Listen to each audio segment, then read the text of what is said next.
నమస్తే, welcome to 95 news. నా పేరు రాజగోపాల్. ముందుగా బులెటిన్లో హెడ్లైన్స్. బెంగళూరులోని తాజ్ వెస్ట్ ఎండ్ హోటల్లో విపక్షాల సమావేశం. భారత జాతీయ ప్రజాస్వామ్య సమిష్టి కూటమిగా పేరు ఖరారు.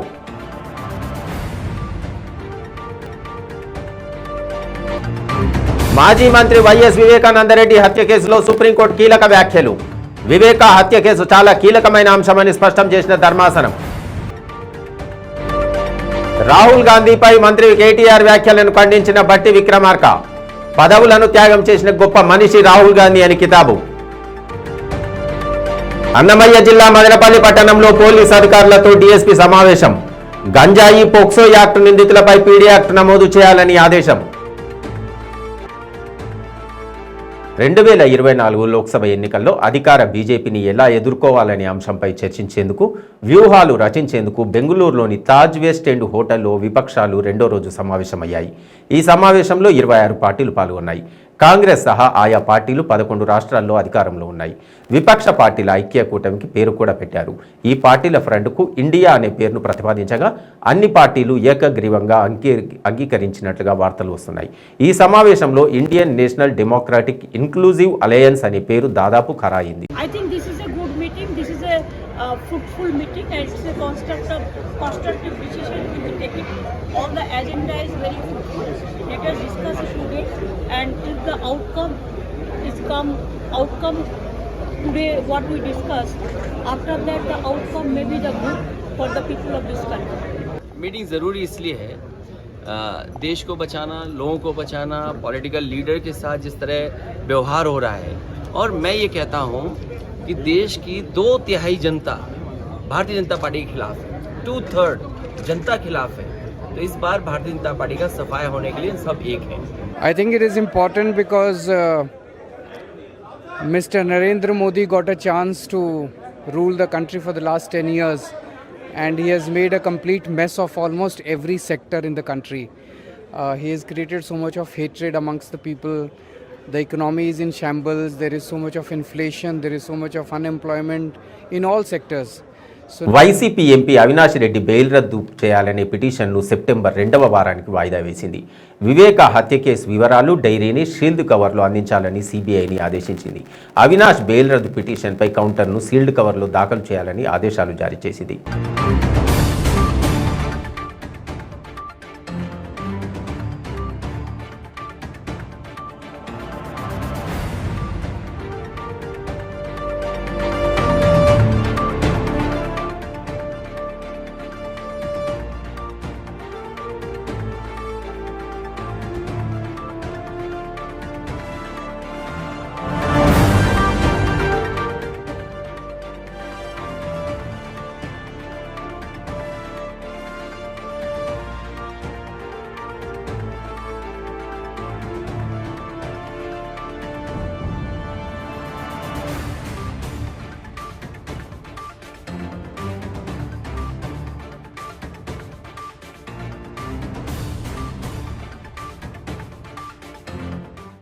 కాంగ్రెస్ అగ్రనేత రాహుల్ గాంధీపై కేటీఆర్ చేసిన వ్యాఖ్యలను తీవ్రంగా ఖండిస్తున్నానని సీఎల్పీ నేత బట్టి విక్రమార్క అన్నారు.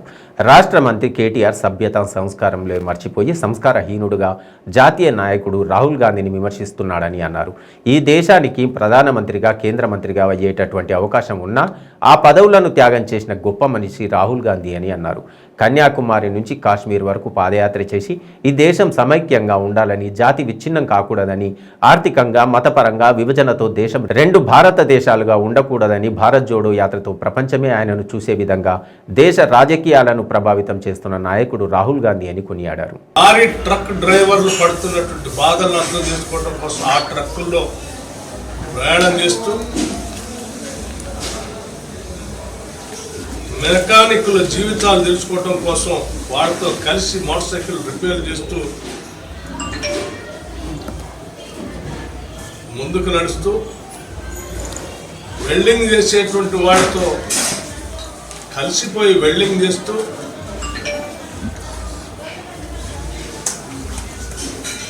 గిరిజనులు, దళితులు, నిరుద్యోగ యువతి యువకుల బాధలను అర్థం చేసుకొని వాళ్ళ కోసం ఆలోచన చేస్తూ ఈ భారతదేశమే గర్వించేటట్టుగా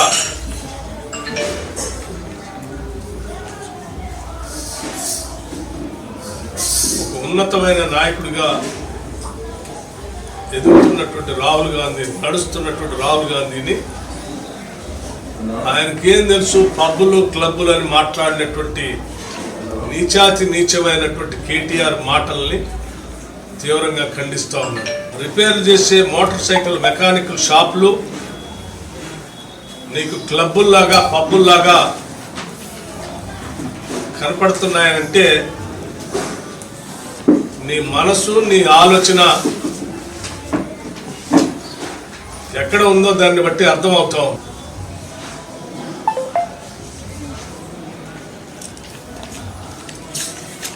మమేకమై తెలంగాణ సంస్కృతిని, హైదరాబాద్ నగరాన్ని నిన్న రాహుల్ గాంధీ గారి గురించి మాట్లాడినటువంటి మాటల్ని నేను తీవ్రంగా ఖండిస్తా ఉన్నాను. సభ్యత లేకుండా, సంస్కారం లేకుండా ఒక అజ్ఞానిలాగా, అది కూడా ఐటీ మంత్రి అని చెప్పుకున్నటువంటి కేటీఆర్ ఈ రకంగా మాట్లాడటం రాష్ట్ర ప్రజలందరూ కూడా తలదించుకునేటట్టుగా ఉంది. తెలంగాణ రాష్ట్రాన్ని ఇచ్చినటువంటి కాంగ్రెస్ పార్టీ అధ్యక్షులుగా పనిచేసిన రాహుల్ గాంధీ గారు ఈ దేశ లౌకికవాదం, ఈ జాతి మతాల పేరు మీద విడిపోకుండా ఉండాలనేటువంటి ఆలోచన, ఈ దేశ ఆర్థిక వనరుల్ని కొద్దిమంది బౌద్ధ జాతి సంస్థలకి దోచిపెడతా ఉంటే ప్రజలకి నష్టం జరగకూడదనేటువంటి ఆలోచనతో కన్యాకుమారి నుంచి కాశ్మీర్ వరకు పాదయాత్ర చేసి అనేక రకాలైనటువంటి వర్గాల ప్రజానికంతో మమేకమై మాట్లాడి దేశంలో ఉన్నటువంటి వ్యవసాయ రంగాన్ని బలోపేతం చేయడం కోసం నాట్లేసేటువంటి వాళ్ళతో కలిసి నాట్లేస్తూ గంజాయి ఎన్డీపీఎల్ కేసుల్లో నిందితులుగా ఉన్న వారిపై సస్పెక్ట్ రౌడీషీట్ తెరవాలని సబ్ డివిజన్లోని పోలీస్ అధికారులను డీఎస్పీ కేశప్ప ఆదేశించారు. అన్నమయ్య జిల్లా మదనపల్లి పట్టణంలోని డీఎస్పీ కార్యాలయంలో పోలీస్ సబ్ డివిజన్ పరిధిలోని సిఐలు, ఎస్ఐలతో సమావేశాన్ని నిర్వహించారు. ఈ సందర్భంగా ఆయన మాట్లాడుతూ గంజాయి, పోక్సో యాక్ట్, ఎన్డీపీఎల్, ఆటుసారా వంటి కేసుల్లో నిందితులుగా ఉన్న వారిపై రౌడీషీట్ తెరవాలని ఆదేశించారు. రోడ్డు భద్రతపై ప్రత్యేక దృష్టి సారించడం జరిగిందన్నారు.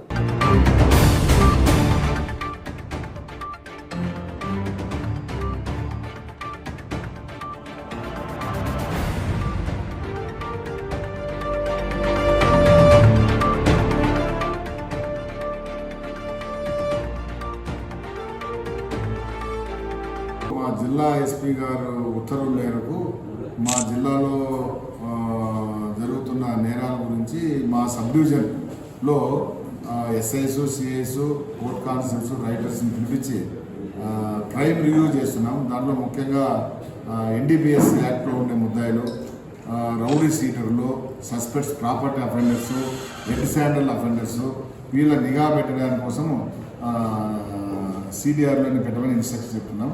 క్రైమ్లో గ్రేవ్ కేసుల్లోనూ, తర్వాత పోక్సో కేసుల్లోనూ ఇన్వాల్వ్ అయిన ముద్దాయిలకు రౌడ్ షీట్లు ఓపెన్ చేయాలని ఇన్స్ట్రక్షన్. ఇంకా పాత కేసుల్లో ప్రోగ్రెస్ ఏముందని రివ్యూ చేస్తున్నాం. దాంట్లో ఆల్రెడీ కోర్టులో వేసిన ఛార్జ్షీట్ల నెంబర్ల కోసం ఇవన్నీ కూడా మా అడ్మినిస్ట్రేషన్ ప్రకారంగా వెల్ఫేరు, అవన్నీ కూడా మెన్ వెల్ఫేరు, తర్వాత మంచి సెటిల్ చూసుకొని వాటి గురించి కేసులు రివ్యూ చేసుకునేదానికి ఈరోజు మీటింగ్ కండక్ట్. జగిత్యాల జిల్లా ఇబ్రహీంపట్నం మండలం గండి హనుమాన్ దేవాలయంలో బీజేపీ నాయకులు ఏర్పాటు చేసిన టిఫిన్ బాక్స్ కార్యక్రమంలో ఎంపీ అరవింద్ పాల్గొన్నారు.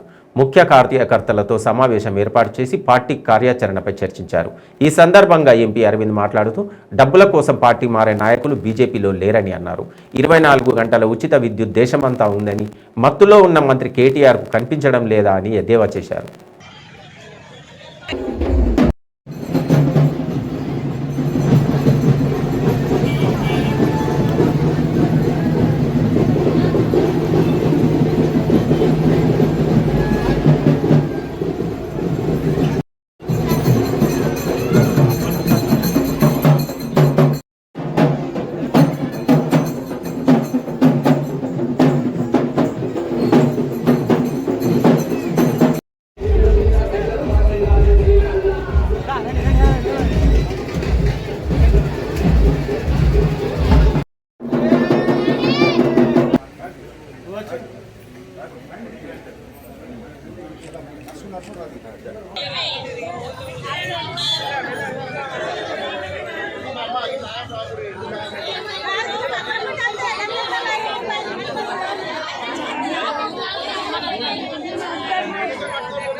కార్యక్రమాలు దేశవ్యాప్తంగా జరుపుతూ ఉన్నాయి. అందులో భాగంగా భారతీయ జనతా పార్టీ అసెంబ్లీ నియోజకవర్గ స్థాయిలో కార్యకర్తలందరి యొక్క మధ్యలో ఒక కుటుంబం లాంటి అట్మాస్ఫియర్ క్రియేట్ చేయడానికి ఈ టిఫిన్ బైఠక్ కార్యక్రమాలు ఏర్పాటు చేయడం జరిగింది. నియోజకవర్గంలో ఉన్న కార్యకర్తలందరూ తమ తమ ఇంటి నుంచి ఇంట్లో వండుకున్న భోజనం ఏదైతే ఉంటుందో తీసుకొచ్చి అందరి సమక్షంలో కూర్చొని అందరికీ పంచుకుంటూ ఒక కుటుంబ అట్మాస్ఫియర్ క్రియేట్ చేయాలన్నది దీని కాన్సెప్ట్. ఇది కులాల రాజకీయాలు పాటించే కాంగ్రెస్ పార్టీ జగిత్యాల జిల్లా కేంద్రంలోని హౌసింగ్ బోర్డు కాలనీలో వ్యభిచారం నిర్వహిస్తున్నారనే పక్కా సమాచారంతో సిఐ నటేష్ ఆధ్వర్యంలో జగిత్యాల పట్టణ పోలీసులు దాడులు నిర్వహించారు. ఈ దాడుల్లో 2 నిర్వాహకులతో పాటు ఓ విటుడు 3 మహిళలను అదుపులోకి తీసుకున్నారు. పట్టణ పోలీస్ స్టేషన్లో ఏర్పాటు చేసిన విలేకరుల సమావేశంలో సిఐ నటేష్ మాట్లాడుతూ పట్టణంలోని హౌసింగ్ బోర్డు కాలనీలో వ్యభిచారం నిర్వహిస్తున్నారనే పక్కా సమాచారంతో దాడులు నిర్వహించామని, ఈ దాడుల్లో నిర్వాహకులతో పాటు ఒక విటుడు 3 మహిళలను అదుపులోకి తీసుకున్నామని, 2 నిర్వాహకులు జగిత్యాల పట్టణానికి చెందిన రుబీనా, రిజ్వాన్లుగా గుర్తించామని, 2 గతంలో 10 కేసులు ఉన్నాయని తెలిపారు. 3 మహిళలను సఖీ కేంద్రానికి తరలించామని, నిర్వాహకులైన రుబీనా, రిజ్వాన్, విటుడు శ్రీనివాసులపై కేసు నమోదు చేసి రిమాండ్కు తరలిస్తున్నట్టు తెలిపారు.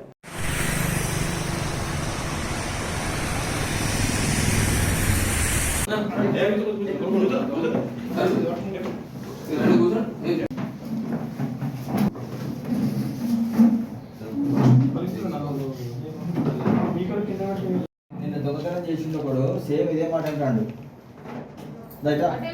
అతను ఒప్పుకున్నాడు కదా సార్, నేనే చేపిస్తున్నా, ఆమె పండడానికి వచ్చింది 500 కట్టిస్తున్నా అని గంతమని చెప్తాడు. నువ్వు వీళ్ళంతా జగించాలా లేదు నీకు తెలుసు అందరికి. నడు నడు ఒకసారి వీడియో అందరికీ నమస్కారం. ఈరోజు ఆఫ్టర్నూన్ మాకు వచ్చిన ఇన్ఫర్మేషన్ ప్రకారం జగిత్యాల టౌన్లో housing board colony back side అటువైపు అవుట్స్కట్స్లో బ్రోతెల్ హౌస్ నడుస్తున్న ఒక పర్టికులర్ ఇన్ఫర్మేషన్ మీద మేము రైడ్ చేయడం జరిగింది. ఉమెన్ ఫోర్సు తర్వాత మా ఫోర్సు ఈ అందరం కూడా పోయి దాన్ని రైడ్ చేయడం జరిగింది. అక్కడ మాకు ఒక నలుగురు లేడీస్, అందులో ఒక ఆమె నడిపిస్తూ ఉన్నది హౌస్ని. ఆమెతో పాటు మొహమ్మద్ రిజ్వాన్ అని చెప్పేసి అతను రుబీనా, ఇద్దరు కలిసి ఆ హౌస్ నడిపిస్తూ ఉన్నారు. వీళ్ళు ఈ రుబీనా అంటే ఆమె గతంలో కూడా జగిత్యాల తర్వాత కోరుట్ల ఏరియాలో 4 కేసెస్లో ఆమె ఇన్వాల్వ్ అయింది. సేమ్ బ్రోతల్ కేసెస్లో ఇన్వాల్వ్ అయింది. ఇంతకుముందు నడిపించింది ఆమె సేమ్ బ్రోతల్. అదే ఇప్పుడు కూడా కంటిన్యూ చేస్తూ ఉన్నది. మేము రిజ్వాన్ అనే అతను కూడా రీసెంట్గా మళ్ళీ అతను కూడా స్టార్ట్ చేసిండు. ఆయనకు కూడా పాస్ట్ క్రిమినల్ హిస్టరీ ఉందని తెలుస్తుంది, అది వెరిఫై చేస్తున్నాం ఇంకా. సో ఈ రుబీనా అంటే మాత్రం హ్యాబిచువల్ నడిపిస్తూ ఉన్నది జగిత్యాల టౌన్లో. ఇంకొక 3 లేడీస్ ఉన్నారు, వాళ్ళు వివిధ ప్లేసులు వేరే దగ్గర నుంచి వచ్చిండ్రు. వాళ్ళందరినీ దీంట్లోకి దింపి బ్రోతల్ హౌస్ నడిపిస్తూ ఉన్నది దీంట్లో శ్రీనివాస్ ఎవరైతే ఎవరైతే అక్కడికి కస్టమర్ టైప్ వచ్చిండో అతన్ని కూడా మేము అదుపులో తీసుకోవడం జరిగింది. రుబీనాని, రిజ్వాన్ని, ఈ శ్రీనివాస్ అతన్ని కూడా తీసుకొని చట్ట ప్రకారం వాళ్ళని రిమాండ్ చేయడం జరుగుతుంది. జగిత్యాల పట్టణంలో ఈ మధ్య మాకు ఫ్రీక్వెంట్గా ఇన్ఫర్మేషన్ వస్తూ ఉంది ఇటువంటి కార్యక్రమాలు జరుగుతున్నాయని చెప్పేసి. వాళ్ళందరూ కూడా జాగ్రత్తగా ఉండాలి. ఇది మంచి పద్ధతి కాదు, మన లొకాలిటీకి మన సమాజానికి కూడా ఇది కరెక్ట్ పద్ధతి కాదు. గతంలో వివిధ ప్లేసులలో ఉండేది మన కరీంనగర్, ఉమ్మడి కరీంనగర్ జిల్లాలో అవన్నీ కూడా ఇప్పుడు అంతా కూడా సెటరేట్ అయిపోయింది. ఇక్కడ ఇటువంటి కార్యక్రమాలు నడిచలేవు. కొంత జగిత్యాల టౌన్లోనే అక్కడక్కడ వినిపిస్తూ ఉన్నది, బయట నుంచి కూడా అట్లా తీసుకొచ్చి చేస్తారని చెప్పేసి. ఇప్పుడు ఏదైతే వీళ్ళు ఉన్నారో ఇప్పుడు ఈ కేసులో ఉన్న ముద్దాయిలు కూడా అక్యూజ్లు కూడా వాట్సాప్ స్టేటస్ పెడితే ఆ స్టేటస్ తీసుకొని వాళ్ళు వీళ్ళని కాంటాక్ట్ కావడం జరుగుతూ ఉన్నది. సో ఆ వెహికల్ సెల్ ఫోన్లు కూడా సీజ్ చేసినాం. అదే రకంగా రానున్న ఎన్నికల్లో ఏ రాజకీయ పార్టీ అయితే కురుబ కులస్తులకు ఎంపీ, ఎమ్మెల్యే టికెట్లు కేటాయిస్తుందో ఆ పార్టీకి తమ కురబలు మద్దతు ఇస్తారని రిటైర్డ్ జడ్జి బీసీ కమిషన్ సభ్యులు కృష్ణప్ప తెలిపారు. మదనపల్లి పట్టణంలోని ఓ ప్రైవేట్ కళ్యాణ మండపంలో కురబ కుల సంఘాల విస్తృత స్థాయి సమావేశం జరిగింది. ఈ సమావేశంలో నాయకులు ఆంజనేయులు, జయప్ప, ఆదినారాయణ, రామాంజనేయులు తదితరులు పాల్గొన్నారు. ఈ సందర్భంగా వారు మాట్లాడుతూ కురబ కులస్తులు రాజ్యాధికారం దిశగా అడుగులు వేయాలని కోరారు. ఏ రాజకీయ పార్టీ అయితే తమ కులస్తులకు ఎమ్మెల్యే, ఎంపీ టికెట్ కేటాయిస్తుందో ఆ పార్టీకి తమ కురబలు అందరూ కలిసికట్టుగా గెలిపించడం జరుగుతుందని అన్నారు.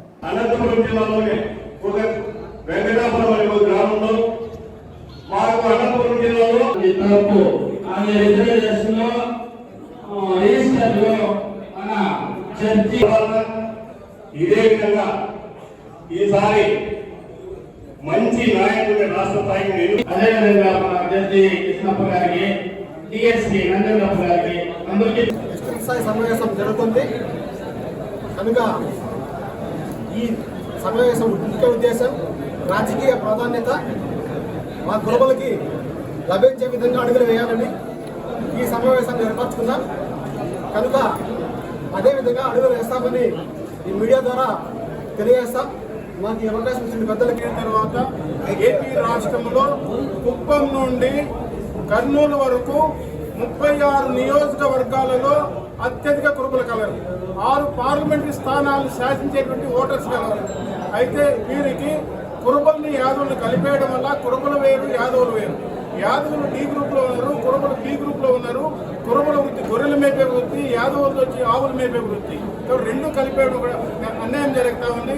మూడోది, ఈ యొక్క మాకు కులగురువైనటువంటి, మాకు సెంటిమెంటల్గా మేము అభిమానించేటువంటి గురువు కనకదాసుడు, వారిని తిరుమల తిరుపతి దేవస్థానం మఠం ఏర్పాటు కోసం ఒక స్థలం కేటాయించాలి. ప్రతి నియోజకవర్గంలో కూడా కనకదాసు విగ్రహాలు పెట్టుకోవడానికి కోసం స్థలాలు కేటాయించాలి. కళ్యాణ మండపాల నిర్మాణం కోసం స్థలాలు కేటాయించండి. అన్ని ప్రభుత్వం, అన్ని రాజకీయ పార్టీలు డిమాండ్ చేస్తున్నాం. సంఘం వరకు కొన్ని కారణాల వల్ల అది డిఫెక్ట్ కావడం జరిగింది. అట్లా కాకుండా దాన్ని మళ్ళా పునరుద్ధరించడమా లేకపోతే కొత్త సంఘాన్ని ఏర్పరచుకోవడమా అన్ని చర్చనీయాంశం ఇక్కడ జరుగుతూ ఉంది. కాబట్టి మేము ఈ సభాముఖంగా తెలియజేసేది ఏంటంటే రాజకీయ పార్టీలు ముఖ్యంగా నాట్ ఓన్లీ కుర్బాస్, బీసీస్కు ఈ దేశ జనాభాలోనే అత్యధికంగా 56% ఉన్నట్టు బీసీ జనాభాకు చాలా అన్యాయం జరుగుతుంది. రాజ్యాంగపరంగా రాజ్యాంగం ఏం చెప్తుంది? అందరికీ సమానమైన హక్కులు వల్ల, అందరికీ సమానమైన అవకాశాలు వల్ల చెప్తుంది. మరి 56% ఉన్నటువంటి బీసీలకు ఎందుకు 56% ఇవ్వలేదు, రిజర్వేషన్ ఇవ్వలేదని కూడా మేము చర్చించుకుంటున్నాం ఈ కాలంలో. ఎందుకంటే ఇన్ని రోజులు బీసీలందరూ కన్ను మూసుకుని ఉన్నారు. వాళ్లకు 27% రిజర్వేషన్తోనే సర్దుకొని పోతున్నాడు. అట్లా కాకుండా ఈ రాష్ట్రంలోనే కాకుండా దేశమంతా కూడా ఈ గలం వినిపించాలి. బీసీలకు సరైనటువంటి అవకాశాలు ఏ తిరుపతి జిల్లా గూడూరు మున్సిపల్ పరిధిలోని మసీదు వీధిలో కుక్క స్వైర విహారం చేసింది. ఇక్కడ ఓ ఇంటిలోని 7 వయసు గల బాలుడి మీద దాడి చేసి గాయపరిచింది. బాలుడు పెద్దగా కేకలు వేయడంతో కుటుంబ సభ్యులు కుక్కను తరిమికొట్టారు. దీంతో ప్రమాదం తప్పినట్టయింది. ఈ ప్రాంతంలో కుక్కల సమస్య తీవ్రంగా ఉందని వాలంటీర్లకు సమస్య చెప్పినా పట్టించుకోవడం లేదని స్థానికులు ఆగ్రహం వ్యక్తం చేస్తున్నారు. భవిష్యత్తులో మరొకరికి ఇలాంటి పరిస్థితి రాకుండా చర్యలు తీసుకోవాలని కోరారు.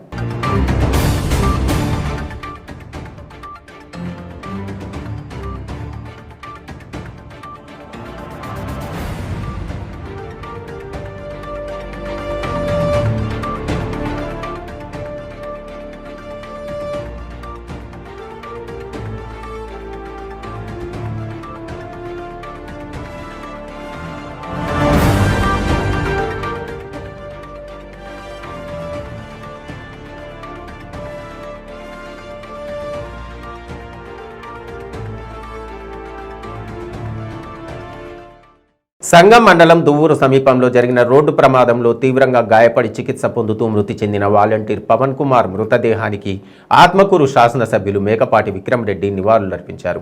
కుటుంబ సభ్యులను ఓదార్చారు. ప్రభుత్వం తరపున రావాల్సిన సహాయం తప్పక అందజేసేలా చర్యలు తీసుకుంటామని వారి కుటుంబానికి హామీ ఇచ్చారు. ఆయన వెంట అధికారులు, మండల నాయకులు పాల్గొన్నారు.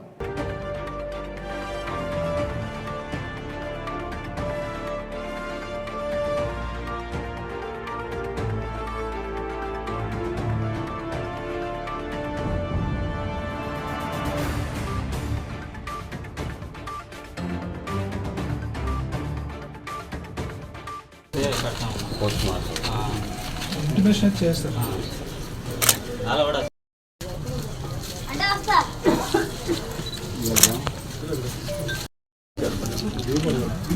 ఫ్రీగా చేస్తారు.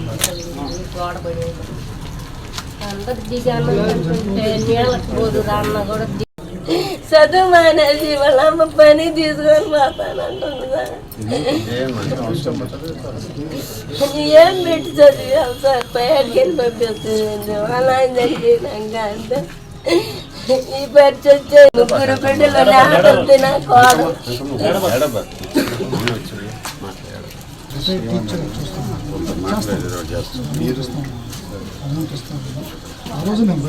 నాయుడుపేట మండలం మేనకూరు సెజ్లోని గ్రీన్ టెక్ పరిశ్రమలో కార్మికుడు నాగేంద్ర అనుమానాస్పద స్థితిలో మృతి చెందాడు. వెంకటగిరి ప్రాంతానికి చెందిన నాగేంద్ర గత 12 ఏళ్లుగా ఈ పరిశ్రమలోనే పనిచేస్తున్నాడు. కాగా రాత్రి యథావిధిగా విధులకు వచ్చిన నాగేంద్ర ఉదయం అయ్యేసరికి పరిశ్రమ ముందు భాగం పార్కింగ్ ప్రదేశంలో అనుమానాస్పదంగా మృతి చెంది ఉండడాన్ని స్థానికులు గుర్తించి పోలీసులకు సమాచారం అందించారు. సిఐ నరసింహారావు ఘటనా స్థలానికి చేరుకుని మృతదేహాన్ని పరిశీలించి పోస్టుమార్టం నిమిత్తం నాయుడుపేట ప్రభుత్వ ఆసుపత్రికి తరలించి కేసు నమోదు చేసి దర్యాప్తు చేపట్టారు.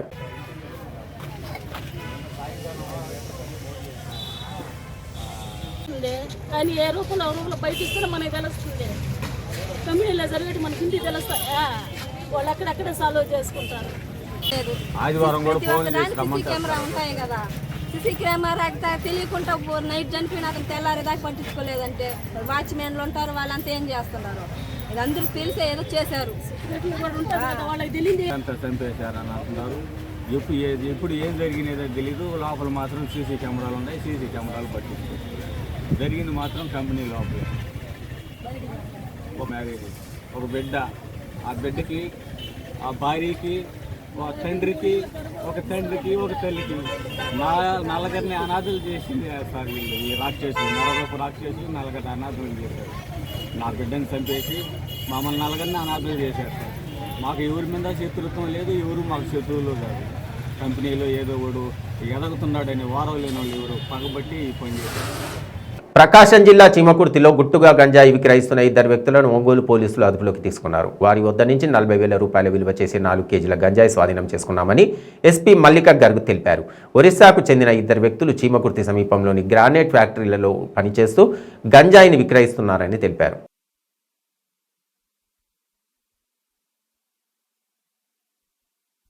జరిగింది. సో ఈ కేసులో ఈ చీమకుర్తి పోలీస్ స్టేషన్ లిమిట్స్లో చాలా గ్రానైట్ మైన్స్ ఉన్నాయి.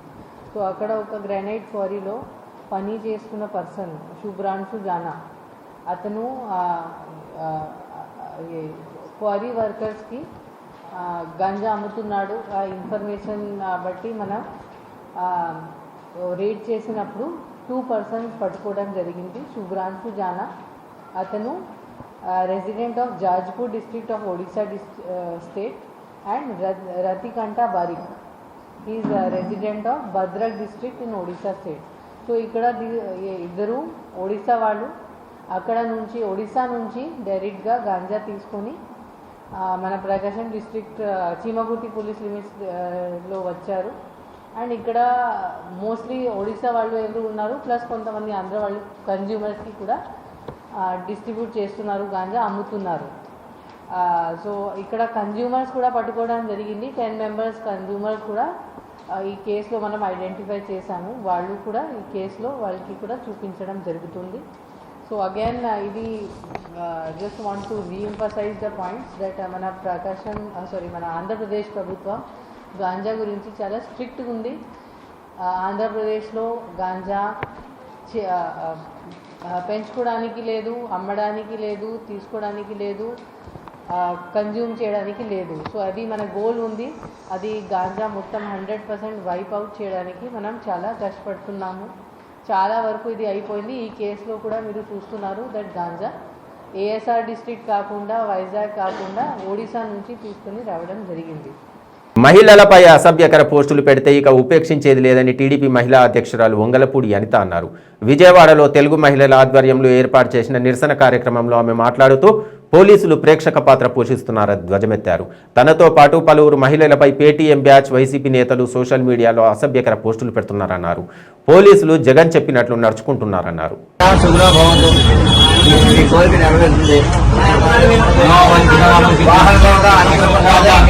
మాట్లాడితే వాళ్ళ మీద సోషల్ మీడియాలో నోటుకొచ్చినట్టు మాట్లాడడం, అందులోని తెలుగుదేశం పార్టీ తెలుగు మహిళల తరపున ఉన్న ప్రతి కార్యకర్త మీద, ప్రతి నాయకుడి మీద, నాయకురాల మీద కూడా నోటుకొచ్చినట్టు మార్ఫింగ్లు చేయడం, పోస్టులు పెట్టడం, అదేవిధంగా ఎందుకు పనికిరాని వాళ్ళ పేటీఎం కుక్కల చేత ఆర్టికల్స్ రాయించినట్టుగా రాయించి సోషల్ మీడియాలో పెట్టి ఒక పైశాచిక ఆనందాన్ని పొందిన సందర్భం కూడా మీ అందరికీ తెలుసు.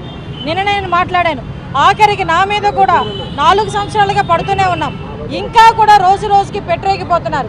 మొన్న రీసెంట్గా భారతిరెడ్డి మీద ఎవడో వెధవ ఏదో పోస్ట్ పెట్టాడని వాసిరెడ్డి పద్మ ఏదైతే ఒక కమిషన్ ఏర్పాటు చేసుకొని ఆత్మగౌరవ రోజు అని చెప్పి శుక్రవారం పూట కూడా ఒక దినాన్ని ఏర్పాటు చేసుకొని భారతిరెడ్డి గారు మాత్రమే ఈ రాష్ట్రంలో ఉన్న మహిళ, ఇంకెవరు మహిళ కాదు అన్నట్టుగా ఆవిడ బిహేవ్ చేసిన బిహేవియర్కి కూడా మేమందరం కూడా గుర్తు చేస్తున్నాం. అమ్మ, ఈరోజు సోషల్ మీడియాలో ఏ పార్టీలకు సంబంధించిన వాళ్ళు ఎవరి మీదైనా పోస్టులు పెడితే తగిన చర్యలు తీసుకుంటామని చెప్పిన వాసిరెడ్డి పద్మ కానీ, హోమ్ మినిస్టర్ కానీ, అతి ముఖ్యంగా దీని అంతటికీ ప్రధాన కారకురాలైన భారతిరెడ్డి గారి గురించి కూడా మేమందరం ఒకటే కోరుకుంటున్నాం. భారతిరెడ్డి గారు మీ గురించి ఎవడో పోస్ట్ పెట్టాడని బయటకు వచ్చి ర్యాలీలు ఏర్పాటు చేశారు. అదేవిధంగా ఒక రౌండ్ టేబుల్ సమావేశాన్ని ఏర్పాటు చేసింది. మరి ఈరోజు సాక్షాత్తు ఒక ఎక్స్ఎమ్మెల్యే నేను. ఇవి బులెటిన్ విశేషాలు. బులెటిన్ ముగించే ముందు హెడ్లైన్స్ మరొకసారి.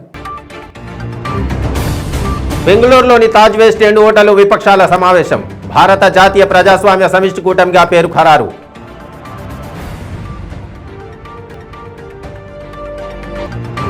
మాజీ మంత్రి వైఎస్ వివేకానందరెడ్డి హత్య కేసులో సుప్రీంకోర్టు కీలక వ్యాఖ్యలు. వివేక హత్య కేసు చాలా కీలకమైన అంశమని స్పష్టం చేసిన ధర్మాసనం. రాహుల్ గాంధీపై మంత్రి కేటీఆర్ వ్యాఖ్యలను ఖండించిన బట్టి విక్రమార్క. పదవులను త్యాగం చేసిన గొప్ప మనిషి రాహుల్ గాంధీ అని కితాబు. అన్నమయ్య జిల్లా మదనపల్లి పట్టణంలో పోలీసు అధికారులతో డీఎస్పీ సమావేశం. గంజాయి, పోక్సో యాక్ట్ నిందితులపై పీడీ యాక్ట్ నమోదు చేయాలని ఆదేశం. Stay tuned to 95 News.